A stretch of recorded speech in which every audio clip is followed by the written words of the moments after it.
don't know about you all, but that gets me all in my feels. That is so powerful. Thank you, Natil, Anna, and Valerie Mosley Photography.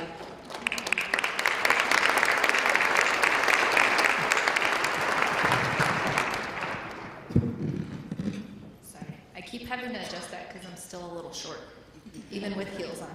So not only do I get the joy of emceeing our luncheon today, I also get the opportunity to tell you all my story. So, keeping in the theme of yesterday, today, and tomorrow, my yesterday was kind of a rough day, but all in all, it was well worth the trials and tribulations. Today has been a great one so far, and I'm super excited to see what tomorrow brings. So my morning yesterday started out fairly well. I had a fairly normal childhood. My parents were great. They are supportive and active participants in my life. My siblings and I got along as well as most siblings do. And if you ask anyone that knows me, they will tell you that I am an intelligent and determined individual. I am a leader, a coach, a mentor, a source of inspiration. I look for and try to bring out the best in people.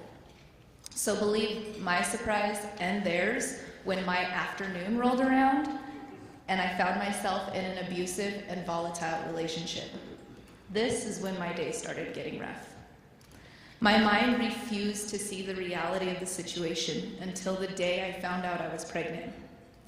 In retrospect, I wanted to believe he was the good person I could see glimpses of, but they were just that, glimpses. After finding out we were pregnant, the abuse got worse. It was as if he thought I was stuck. Fortunately, I was finally able to see how bad the relationship was and that it was only going to get worse. The person I thought I knew was a mask, a facade. So I left. I was now expecting, single, with no place of my own, no job, and no hope. I was broken and alone. Except I wasn't really alone. Thank goodness my family was there to help me out of a bad situation, again. But now what? As the evening began to settle in, I was now 22, just had my daughter Aurelia, and was living with my parents. Although it was great to have their support, I knew this could not be long-term. Parenting in grandparents' house is difficult for everyone. And I wanted to support my own family, just as my parents had done for theirs. I knew I had to give my daughter the best life possible. But how? My Bright Beginnings advisor, Lisa, gave me hope. She asked me about my future plans. Did I want to go back to school? Well, of course. She told me about, Before learning I was pregnant, I started the process to go back to school, but that plan was now derailed. As a new and single mother, that was no longer my reality. However, she knew something I didn't. She told me about Project Self-Sufficiency and wrote a letter of recommendation for me. So there I was in a large group orientation to learn more about Project Self-Sufficiency, followed by an interview. I was nervous, kind of like I am now. Out of the large group of applicants, would I be accepted? When the letter arrived, my daughter was just shy of a year old. I was accepted. Yes! Attending college and earning a degree was again a reality for me, and Project Self-Sufficiency was there to help make it happen. My heart rested easier knowing this struggle was gonna be short-lived. I was excited and felt alive again for the first time in a long time. As the sky grew dark and the day gave way to my night, what some may have seen as the end to a day, I saw as a new beginning. This party was just getting started.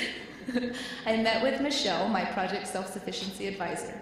First order of business, what do I want to be when I grow up? Now this was a tough one for me.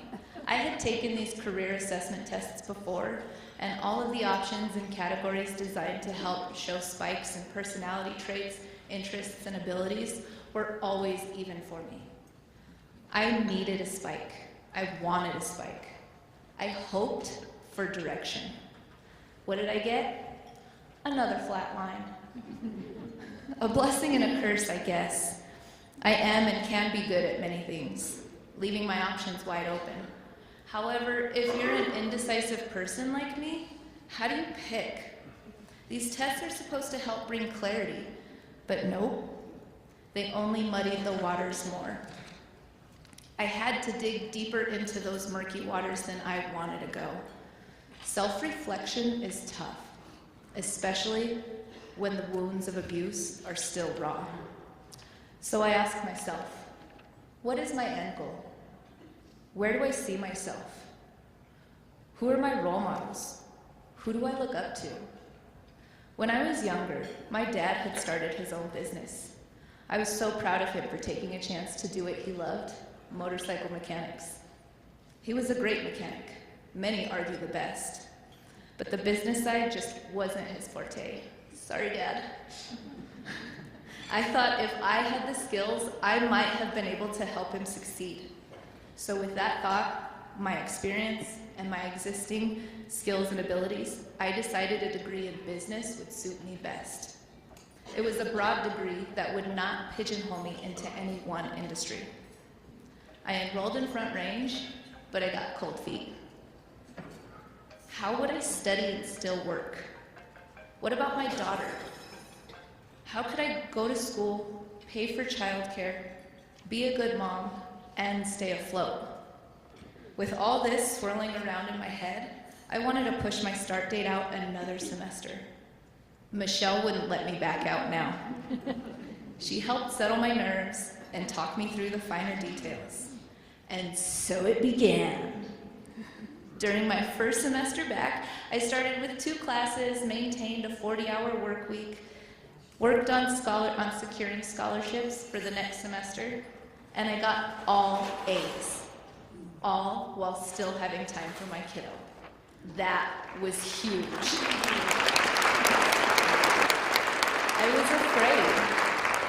I was afraid, but with a little nudge from Michelle, I did it anyway, and I did it well. The grades were great, but my self-esteem needed that boost.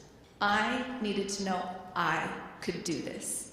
As participants, we have to allow our advisors to push us outside of our comfort zones, knowing they are doing everything they can to help us grow and succeed while giving us a safe space to fail if we have to. I pulled an all-nighter last night, guys, but I did it. As the sun rose in my today, I was officially a college graduate. During my 5.5 years, thank you. Yeah. During my 5.5 years in Project Self-Sufficiency, my daughter and I both benefited from the car repair program, the holiday family sponsorship, the emergency fund, the scholarship fund. I was also a Rotary Scholar and a Women Give recipient. After eating my Wheaties for breakfast this morning, I left the comfort of my 16-year tenure with the City of Fort Collins Recreation Department to start my first real job after earning my Bachelor's of Science in Business Administration with a concentration in Organization and Innovation Management. I joined a local costume design company as an account manager. It was the best of both worlds. I love sewing and fashion design, and I was excited to use my newfound business knowledge. Although it was great, it just didn't fill my cup. With the skills I learned there, I moved on to the world of supply chain, climbing the corporate ladder to global transportation manager. That too was just not where my heart was. After I graduated from Project Self-Sufficiency, giving back was a must. I had to pay forward the graciousness, kindness, and generosity that was bestowed upon me. When I was finally able to give back, writing that first check as a donor felt amazing. I knew this was only the beginning. I soon learned Project Self-Sufficiency was hiring a program coordinator. My first thought, Susan's retiring? What? My second, I want that job. That is where my heart belongs. So I submitted my resume.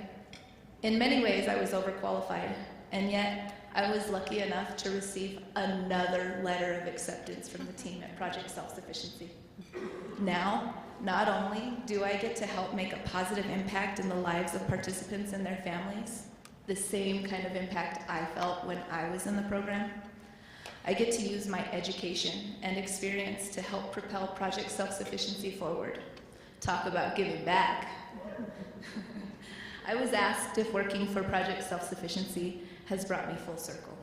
Without hesitation, I responded, no. I don't know that any of us will ever come full circle.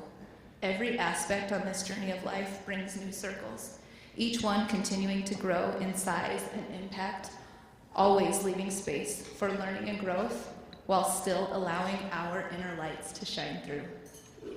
I have only reached lunchtime in my today.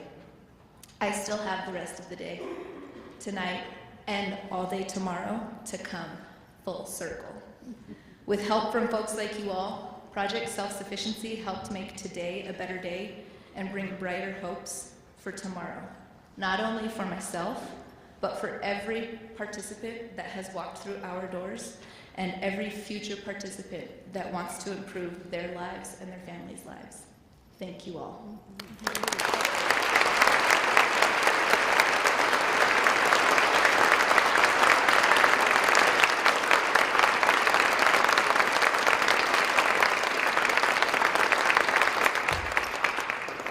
Next, I'd like to introduce Miranda Minton, a program graduate from 2017. Miranda?